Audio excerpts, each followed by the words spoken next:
Next technique then, Tan, we're going to scoop across the body. We just pinch and to center. Let's do that one again, because you sort of came down center. Think of going across your body a little bit and scoop. Excellent. Also, if you're going across your body, can I go across almost with the back of the hand and then pinch it? Because this is the thing as well. If we were doing, let's say we're doing some pax-out techniques and we partner up, we place the back of our hands against each other, bang, and then we do our pax-out. Back of our hands, bang, and we pax-out. Sometimes if you train this, you might feel like this person is really strong, they're really pushing against me, why are they doing this? And it can be, it's nearly always because of the shape of your hand. This is a little bit like, if you sort of see my neckline here, if I was to meet the back of my hand against that, that would mean that my partner could meet the back of his hand against that. So we are about to go into a drill of pax-out techniques where the game of the game is going to be to see who can win center line. Now, before we decide who's going to win the center line, nobody has won the center line. We haven't done the game yet. So we have to almost have a mutual agreement that I will be there, you will be there. So it's like two neighbors deciding to lean against their fence of the garden and have a chat. I'll be in my garden, you're in your garden, and that's great, and we meet. But if one person is here and goes for a turn, as they go for a turn, their hand pushes across. So they're instantly now forcing their friend off of center. They start to push back. And we've just like instilled lots of tension for no reason at all. We haven't started the game yet. So in the same way as I mentioned before, that this is a relaxed position.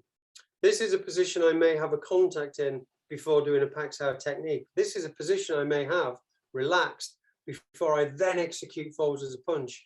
It's also a position I may have that I then need to change my shape in order to use as a turn or a lap or whatever. This is betwixt and between. This is a very relaxed position, ready for anything. So I can go to a view, I can jam a pax-out this way, I can jam a pax-out this way, I can lap, I can punch, I can pack, palm, punch, well, you know, whatever I want to do from here. And so when we're about to do a drill, we should meet with this same mentality. If you meet and suddenly one of you has applied this tension, and it is tension because you've just, again, it takes effort. In my opinion, it takes effort to get Wing Chun wrong, and you have just chosen to physically do something to form a position that wasn't required in the first place. And that gesture has met with resistance, and the whole thing becomes a waste of time before you've even started. So why I said this in the first technique of getting this Tan Sao, we've done the pack, side palm in third section. We don't come straight down center because two objects can't occupy the same space at the same time. If you're punching down center, you have dominated center line. My job now is to regain center line, not to break all my fingers. So on that bit, I'm going to scoop across. If I scoop across wanting this shape of a Tan Sao because I'm adamant that that's what it should look like, we then realize that I actually have to travel a much further path in order to do that. Whereas, and also I'm already engaged in a shape, and energy is just like these lights. I can't turn these lights on if they're already on. So I need to remember, I just said, if my hand is relaxed here, from there, I could jam the pax-out to turn into it. I can't jam the pax-out with a Tan if I'm already in a Tan. So when we come out with this, a relaxed position, the back of the hand, just scooping, just pinching center line. And when I feel that my fingers are safely past it, and I'm brushing along with the back of the hand, then I can create the deflection. So that's great. How you've just done that is brilliant. So that's exactly what we're looking at, just pinching the center and like so. So rather than going such a big move initially, down center, which is simply not possible, we're just going to lead with the fingertips, just steal that little bit, twist to center. And then we can drop to the low Garn. And again, we don't want to take a long journey. All right, this is, in order for me now to get to this point, I need to just very quickly get from the top floor to the ground floor. So I'm going to move my elbow out of the way quickly, like a bad game of Jenga. I'm just going to let this drop and it'll just fall down. So boom, straight down. And sometimes I can break this down into 3 segments. We can say that the first part is the back of the hand going down center, then it's the blade going down center, and then it veers off at the last bit. 1, 2, 3. Or you can just say, get the elbow out of the way, will you? And just let the hand as quick as it can go from that point to that point. Boom, straight down, bang, straight down. So if it goes straight down, the elbow will get the hell out of the way anyhow. If it doesn't, you'll realize, wow, that's such a long journey, it's such a long path. So allow, again, you know, don't resist, don't encourage, just allow. Wing Chun is designed to be natural. So back to here then, we'll do this together, this little segment. The left hand opens, I'm doing it mirrored, remember, we pinch center. We move the elbow out of the way to allow the hand to quickly get down to that low down position.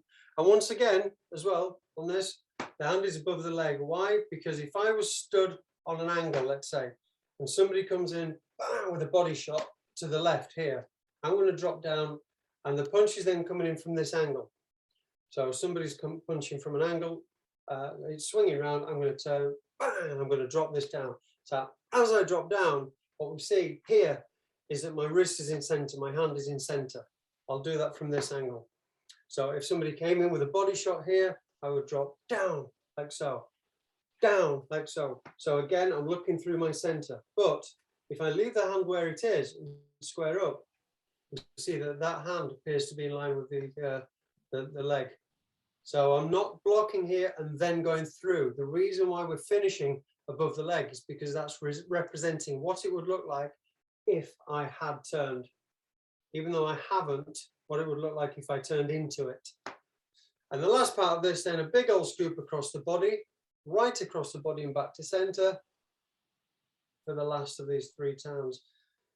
The first one, we didn't have a contact. So the first one, when that right punch comes in, I can just pinch. That's all I need to do.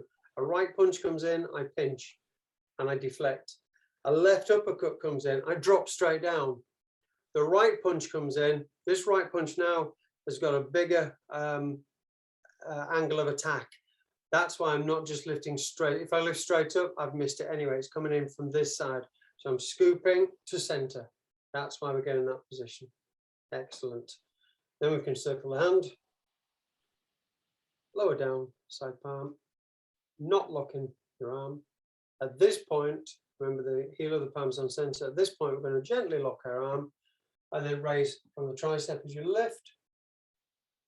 Circle and close. And right side, we're going to pinch. Move the elbow out of the way to drop straight down. Scoop right across the body, because that's where the attack's coming from. Circle the hand. Slide down. Energy. Gently lock and lift. Circle. Relax and back. And that kind of completes a lot of the little details of that segment.